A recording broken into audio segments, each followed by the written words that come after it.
So details of the operation that led to the capture of the president of Venezuela, Nikolas Maduro, dubbed Operation Absolute Resolve, are now out.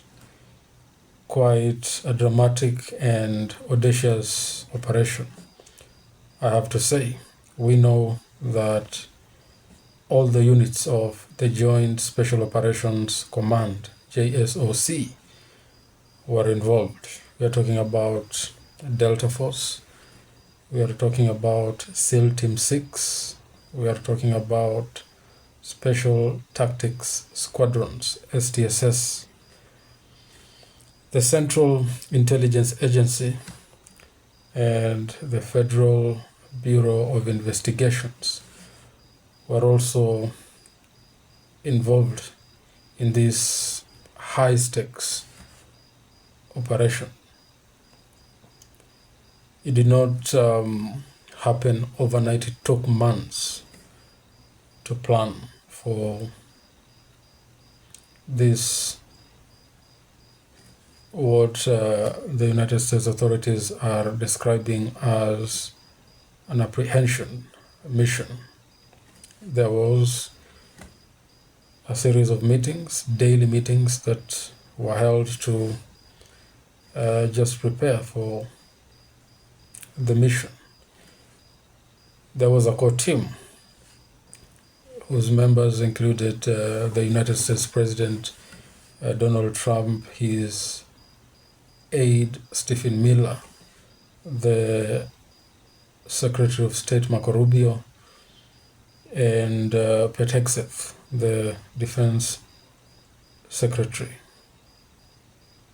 More than 150 aircrafts were deployed for this mission: B-1 bombers, F-35s, 8-15s, F-18s, and the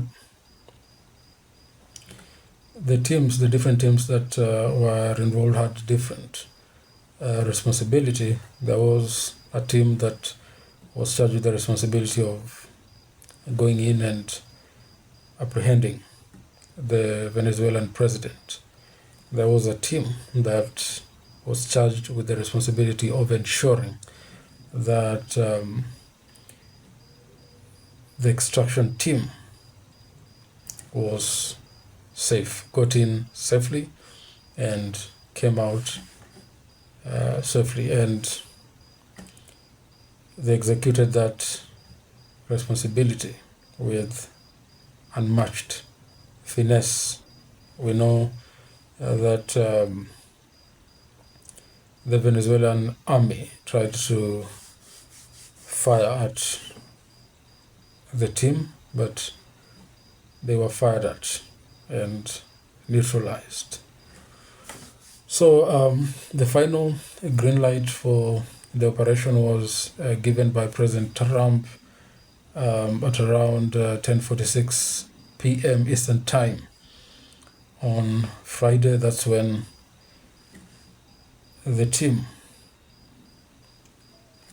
coming from different bases, moved across the Western Hemisphere to the target area, and that is the safe house where the Venezuelan president was hiding. When they arrived, we were told that Nikolas Maduro tried to run into a safe room, but before he could close the door, he was apprehended.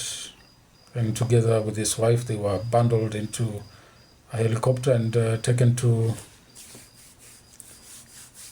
a ship before being conveyed to New York, where they are expected to face narco-terrorism charges.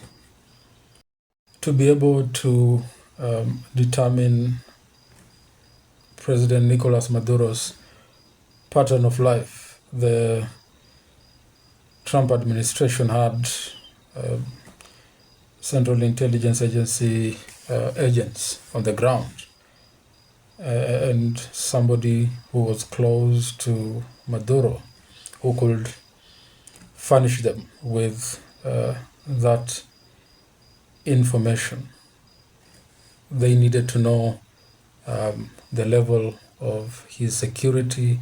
They needed to know his movements. They needed to know his vulnerabilities. They needed to know where he slept. And to do that, they had to infiltrate his inner circle, somebody close to him, somebody who knew him inside out. And that is why this operation was such a success, was conducted in such a seamless manner.